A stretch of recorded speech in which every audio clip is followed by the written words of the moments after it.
Pasa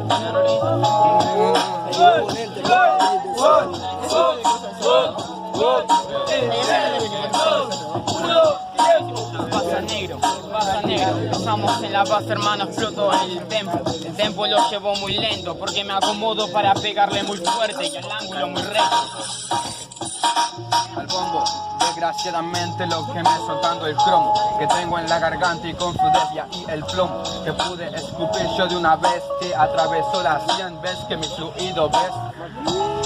Atravesó 100 veces, pero lo esquivé 200. Es una regla muy simple, acomodate viejo. No seas tan experto, pero bueno, hacela bien. El complejo es muy lento para tantos como vos. Es así, resentido, dudo que puedas esquivar mis balas fichando la velocidad de mi sonido.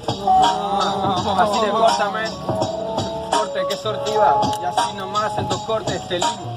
Tu sonido no lo escuché, vos escuchás el mío. Acomodate, hermano, escuchalo muy lento, que es muy plácido el sonido. Ey, tus balas son muy lentas como tu sonido. Las esquivo como quiero, las volaseo todas juntas. Escucharía el tuyo si no fuera otro hate sediento por chamullo. Escuchan tuyo, solo son tuyos. Así de fácilmente. Yo no escucho a tu ranchaje ni a los tuyos.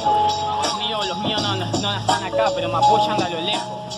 De ranchada es muy bueno para vos. No atacás el piola, hermano. Vos volacero. No marca afronta, los tuyos te apoyan. Vos tranqui con tu ficha en contra.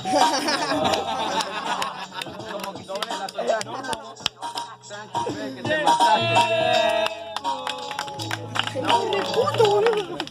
Jurado, la cuenta de 3, 2, 1. Pasa, Nico. Vamos, Nico.